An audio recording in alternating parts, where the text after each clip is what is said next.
मैया हरनि समाव बे समाव आं सिगाङावनो नोंथांमोना बेवहाय नुजाफैनो हानाय बा गावनि बेसेन गोसा समखौ दोनथ'नानैबाबो आंनिसिम बे थानायाव नुजाफैनो हानायनि थाखाय गासिबो निउस पर्टेल बिथांमोननिसिम आंनि गोसो गोरबोनिफ्राय मोजां मोननाय आरो हामलायनायखौ जासिहरनाय थाबाय। दिनै आङो नोंथांमोनखौ लेंहरनायनि मेन रिजोनानो जाहैबाय ओरैबायदि आङो मैया बेलासियावहाय जेब्ला बाजार खालामनानै फैनानै आंनि स्कुटिखौ आंनि चेम्बारनि लांगोनायाव दोनो। बे चेम्बारनि लांगोनायाव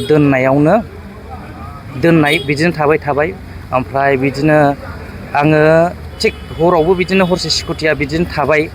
दाना बेनि गेजेरावनो आङो जेब्लानाखि दिनै आंनि चेम्बारनि जेसेबां मावनांगौ खामानि दङ कमप्लिटलि मावखांनायनि उनावहाय जेब्लानाखि आरोबाव खनसेबाव बेलासि समाव जेब्ला स्कुटिखौ स्कुटिनि साबिखौ लानानै जेब्लानाखि आङो स्कुटिखौ लानानै बाजाराव थांनो नागिरो बे समावहाय आं नुयो आंनि स्कुटियानो गैया। दा अब्लासो आं सानबाय आंनि स्कुटिया मा जाखो।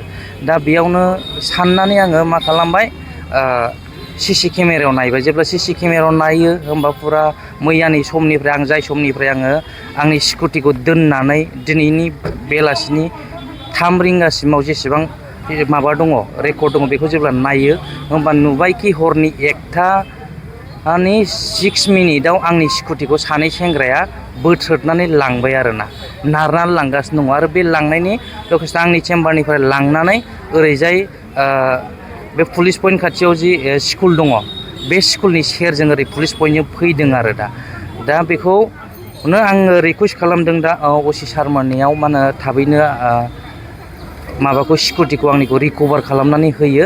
आरो आंनि स्कुटिनि नाम्बारखौ आं खोन्थानानै होनि S26F8944 बे स्कुटिनि नाम्बारा बेनो आरो नोंथांमोनखौबो आङो रिकुवेस्ट खालामो बे नाम्बारनि जुदि स्कुटि नुबाय बायोबा सारमोनाव थाबैनो मा होनो खोन्थाहरनांगौ। आरो नङाबा ओरै आंनि नाम्बाराथ' जेरावबो दंजोबखायो।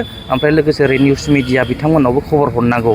आं नाम्बारखौ फिन खनसेबाव खोन्थानानै होनि नाम्बारा जाबाय S26F8944 S26F8944 जाय स्कुटिया रेड कालारनि आरो स्कुटिया एन्ट्रक TVS कम्पानिनि।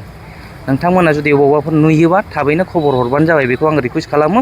आरो स्पेसियेलि आं दिनै असि सार बिथांमोननिफ्राय एकदमबारे ओरैबायदि हामलायथिनाय असि सारमोन बिथाङा जाहाथे आंनि स्कुटिखौ थाबैनो रिकभार खालामनानै होयो बेखौनो आं आसा खालामो आरोना।